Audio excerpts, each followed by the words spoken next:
নাশিদ ভাই, আমার একটা কোশ্চেন ছিল আর কি। আমার 1 বছর হয়েছে অ্যাসাইলাম গ্র্যান্ড হয়েছে বিএনপি থেকে আর কি। জি তো আমি ইউরোপ যেতে চাচ্ছিলাম আর কি, ইটালি।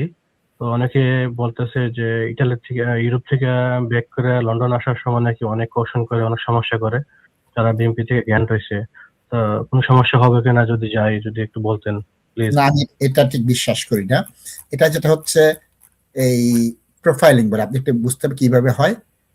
যারা বড় এয়ারপোর্টে আসে, হিথ্রো, গ্যাটউইক, স্ট্যানস্টিড, এসবে হয় কি, ইমিগ্রেশন অফিসার যেখানে বসেন তার পিছনে উপরে কাচের একটা জায়গা দেখবেন, ওখান থেকে দেখে লাইনে কে উসফুস করতেছে, ডানে বায়ে তাকাচ্ছে, ভয় পাচ্ছে, প্রশ্নের উত্তর দিতে চাচ্ছে না, বলবে ওকে প্রশ্ন করো, তাকে প্রশ্ন করে। এখন হয়তোবা 10 জনের মধ্যে 2জনকে প্রশ্ন করেছে, তার অর্থ এই না যে সবাইকে প্রশ্ন করবে।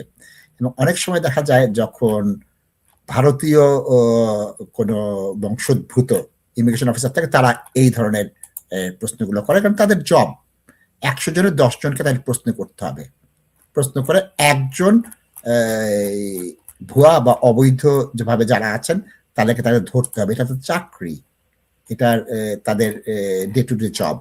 যেমন ওই যে রাস্তায় যে করে গাড়িতে টিকিট লাগায়, তাদের আছে তোমাদের এত এত করতে হবে, ওই কোটার মধ্যে পড়ে গিয়েছে। আপনি নিশ্চিন্তে ট্রাভেল ডকুমেন্ট নিয়ে ইটালি বেড়াতে যান, প্রশ্নগুলো উত্তর দেবেন, সো হোয়াট, আমি গিয়েছিলাম, হ্যাঁ বিএনপিতে করেছি, সব সব আছে, আপনার অসুবিধা নেই।